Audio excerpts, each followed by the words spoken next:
Inaabangan natin ang pagdating ng mahal na Pangulong Duterte para sa kanyang ikalimang State of the Nation Address. Actually, may mga practices tayo, sa mga traditional practices kapag dumarating ang Pangulo dito sa Batasang Complex. Normally, in the past, sinasalubong siya ng Chief of Staff. At kasama din yan yung Sergeants of Arms. Yung pong mga sa Senado at sa Kongreso kasama rin. Eventually, somewhere along the way, lilisan na po yung Chief of Staff at magte-take over na yung mga Sergeants of Arms to indicate yung supremacy ng civil rule, ng civilian rule. So sila, sa mga nakalipas po kasi na Sona, nagtutungo sila dun sa PLLO. Yan yung Presidential Legislative Liaison Office.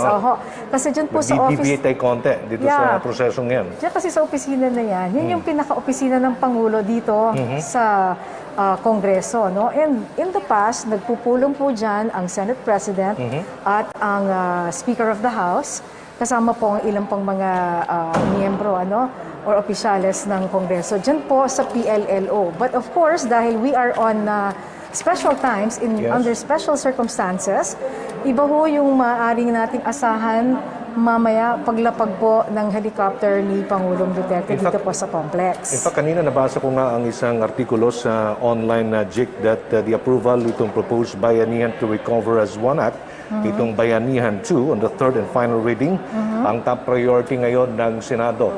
Alam natin, ang Executive Department sa pamumuno, siyempre, ng ating pong Pangulong.Rodrigo Duterte ay magsasalita, mag-uulat sa bayan at hingin din ang approval mismo ng mga representante, itong mga kongresista, ang taong bayan mismo.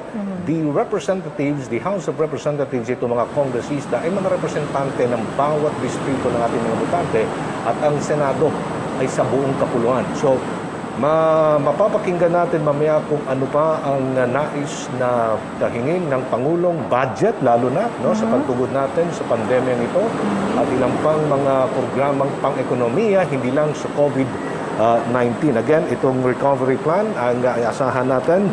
And siyempre, yung pagbigay pa ng karagdagang trabaho and guideposts to all agencies para po magkaroon tayo to create and implement policies para po i-restart ang ating ekonomiya. Okay, so inyo po nakikita ang ating pong sa screen ngayon, ang paglapag na po ng helicopter kung saan ito lulan po ang ating Pangulong Rodrigo Duterte.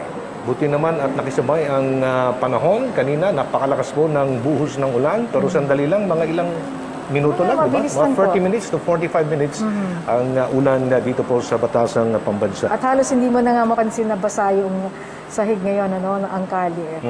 Okay, so maganda po yung weather ngayon. So hopefully hindi naging masyadong malikot, yung paglipat. Anyway, kanina nakita natin dito si Secretary Berna Puyat ng Department of Tourism, si Secretary Ed Anyo, Secretary Lorenzana, si Secretary Harry Roque, si Secretary Bautista ng DSWD, Secretary Lopez ng DTI, si Secretary Dar ng Department of Agriculture. Nandyan din po si Secretary Duque, Secretary Bello ng DOLE, si Secretary Galvez, gayon din po si Cabsec Nograles, si Executive Secretary Medeldea, Secretary Guerrero ng DOJ. Ng DOJ, okay. At Secretary Dominguez and Secretary Tugade ng Department of Transportation. Ayan po. Kitang-kita natin ang aktual na pagbaba ng Pangulong Duterte. Lulan po siya ng isang helicopter.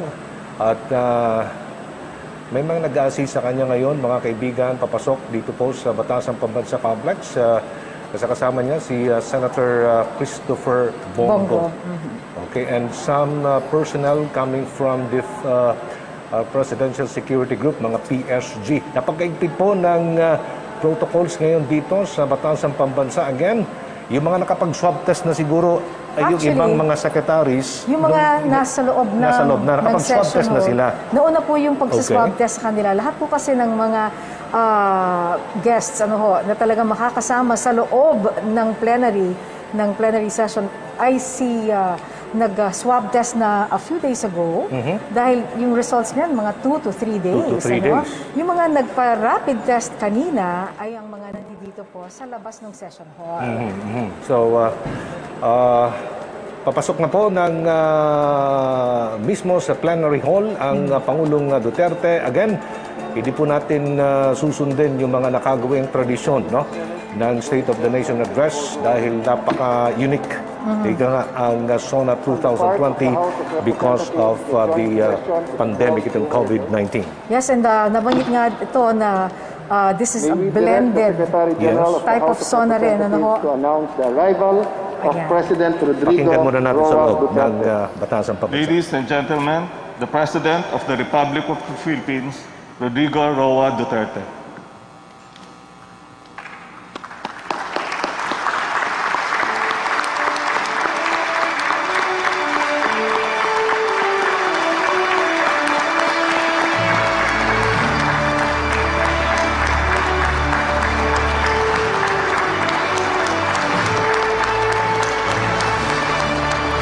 Please rise for the nation's prayer.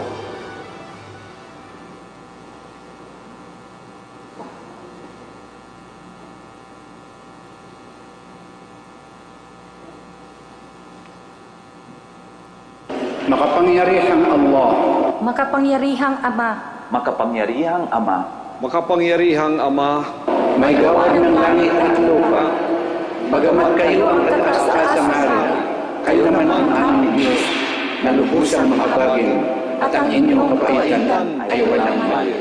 buong pagpapakumbaba kaming lumalapit at humihingi ng inyong kapatawaran sa aming mga pagkakasala sa isa't isa, sa aming pagwawalang bahala, sa kalikasan at sa iba pa ninyong mga nilikha.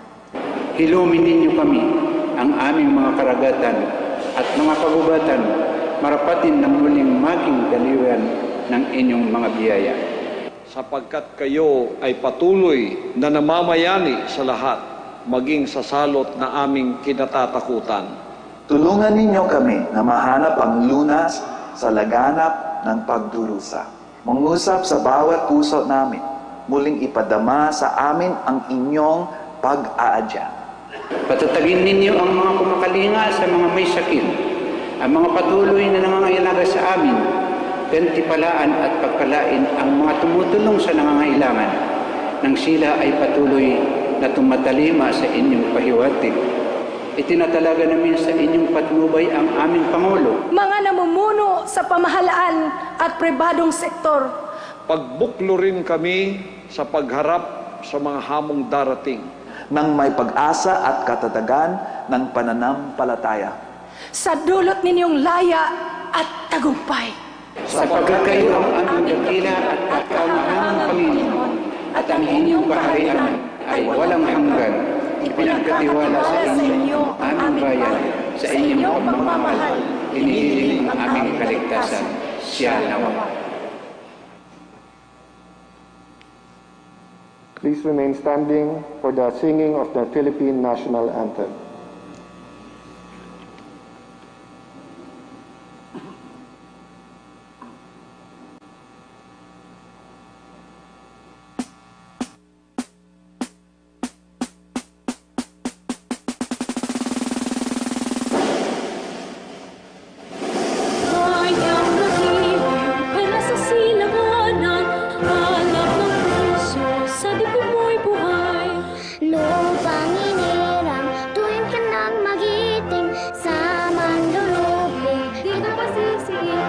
dagat at bundok, sa simoy at sa langit.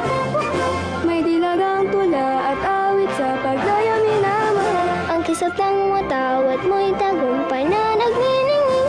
Ang bituin at araw niyang kalan, pag may di magdidilim. Lupa na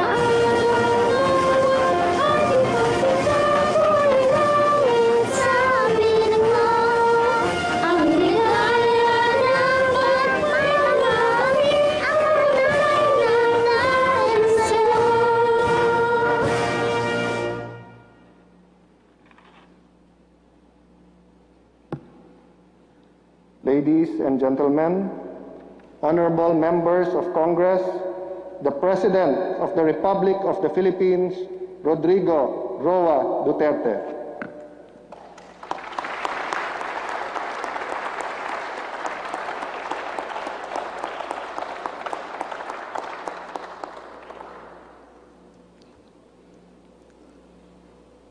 Kindly.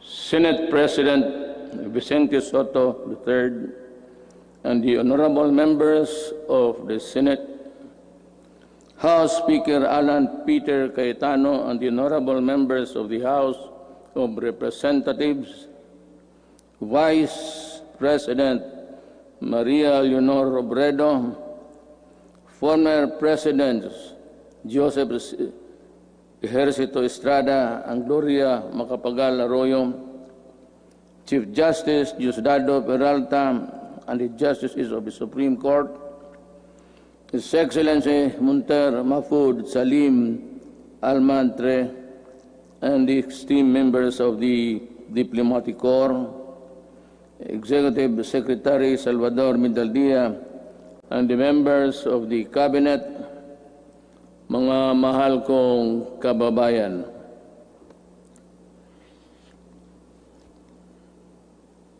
We live in a troubled time.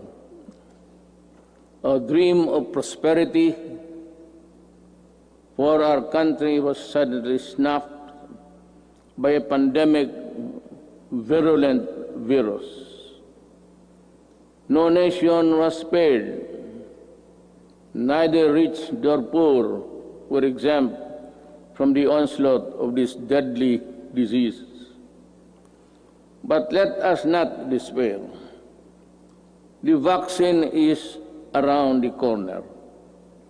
Sooner and not later, the virus that gobbled up thousands of lives will itself be laid to rest. In the meantime, let us express the nation's gratitude to those who courageously and willingly put their lives on the line to serve the people and country. We share the griefs of their families, and no amount of tears can compensate their great losses. My countrymen, it is sad that while government focuses its attention resources to battle the coronavirus, there are those who take advantage of a preoccupied government. One of them is Senator Frank Dillon. In an interview, he arrogantly mentioned, among others, that oligarchs need not be rich. Then he linked the anti-dynasty system with oligarchy, and the topic was my daughter and son. This happened after the Committee of Franchise voted 70-11 to deny the grant of franchise to ABS-CBN. Obviously, he was defending the Lopezes, that they are not oligarchs. Great wealth enables economic elites and corporations to influence public policy to their advantage. Media is a powerful tool in the hands of oligarchs like the Lopezes, who use their media outlets in their battles with political figures. I am a casualty of the Lopezes during the 2016 election. The dealers and purveyors of illegal drugs, hiding in the shadow of COVID-19, have stepped up their activities. The amount of shabu valued at millions of pesos seized during police operations speak volumes of the enormity and the weight of the problem that we bear. The corrupt, the grafters, and the influence peddlers also take advantage of their fear and confusion that corona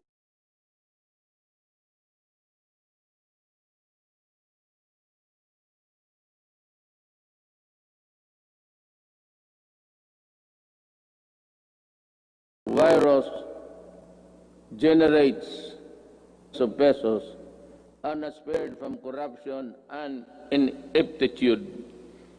Even the donations for well-meaning private persons are schemed before reaching their intended beneficiaries. It is like snatching food from the mouths of the babes. The profiteers, overpricers, and the corrupt felons must be laughing while they stash their dirty monies, but not for long. They cannot outrun the long arm of the law.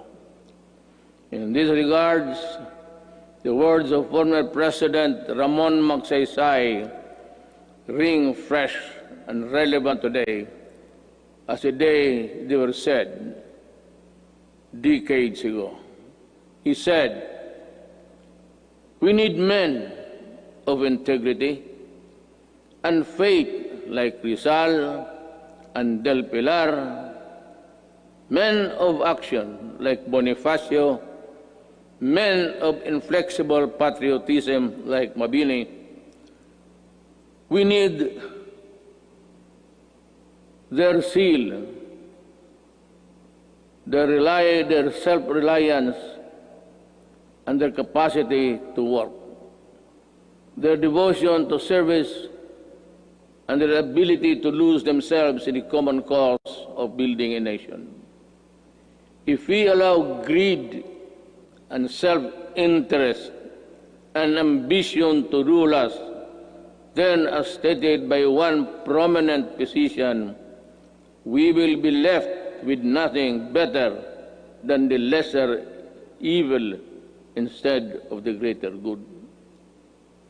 In my inaugural address 4 years ago, I said that no leader can succeed at anything of national importance without significance unless he has the cooperation and support of the people he is tasked to lead and sworn to serve. The efforts and resources which we poured out produced the momentum needed to bring our country closer to our goals. Suffice it to say, we made significant strides over time. Over 4.3 million poor families benefited from the Pantawid Pamilya. Over 92.2 million beneficiaries received subsidies under the unconditional cash transfer program. We also made available tertiary education and universal health care. Public utility drivers were given assistance to the Pantawid Pasada program. There are complaints that some drivers did not receive any assistance at all. I have directed the SWD and DILG to look into this. I welcome the passage of the law postponing the barangay and sangguniang kabataan elections. The postponement saved much needed government funds and ensured the implementation of projects under the current barangay officials. In the hindsight, it also saved us from holding the polls while we dealt and continued to deal with the pandemic. The Malasakit Centers Act has proven to be a great help to our less fortunate citizens needing medical services through one-stop platform in government hospitals. We commend the initiative and work of Senator Bongo in this regard, as well as other significant pieces of legislation as of today. There are 75 Malasakit centers serving Filipinos all over the country. These centers will be of great help in ensuring that our people remain healthy and resilient during these challenging times. The Salary and Standardization Law of 2019 increases the salaries of civilian government workers. I hope that this law will inspire our government workers to perform better and encourage young, brilliant citizens to join public service. I appreciate the law of establishing the National Academy of Sports.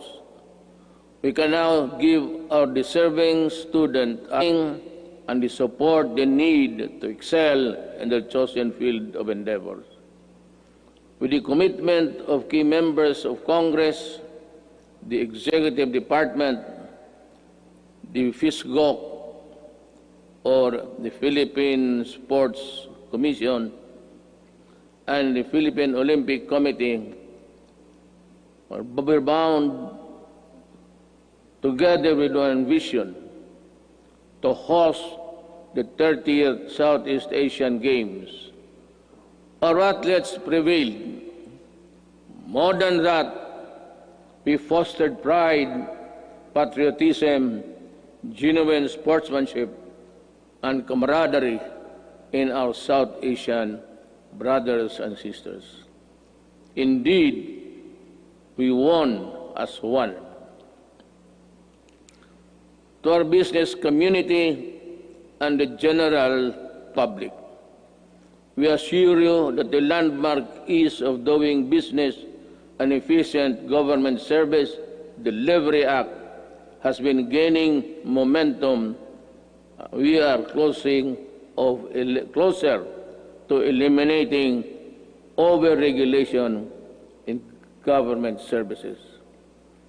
Frontline processes, including consular services, processing of building and business permits, and the services of overseas Filipinos and seafarers were streamlined. Passports and driver's license validity were lessened to ease the burden of the public. We received a BBB plus credit rating despite ASEAN credit rating downgrades and negative outlook revisions worldwide.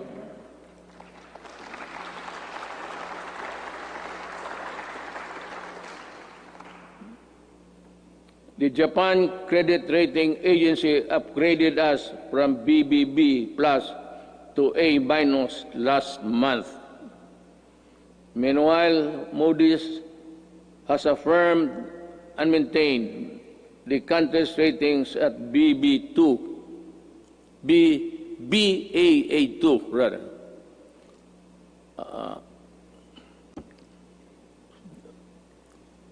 To understand, because with the light I have mine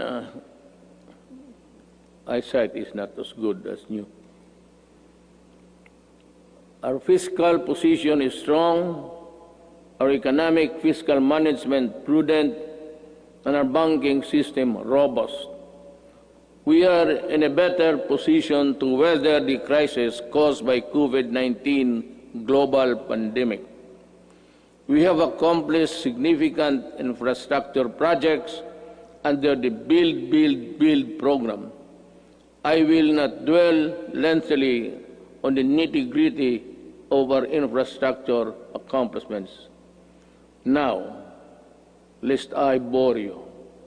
Instead, we will release a comprehensive written report of our collective milestones and the details of accomplishments that remind us that perseverance, patience, determination will help us move forward even in the most difficult times. We issued last year the Executive Order number 100, establishing the Diversity and Inclusion Program as national program of the government. We want to end discrimination of persons on the basis of age, disability, ethnicities, sexual orientation, and gender identity and expression, and other character traits. My administration always believed that freedom from illegal drugs, terrorism, corruption, and criminality is itself a human right violation. Part of our efforts to uphold human rights is protection of the rights of children and the right against discrimination. Early last year, I signed Executive Order number 92, creating the National Council Against Child Labor. Government efforts to protect the rights of children will be amplified to prevent, reduce,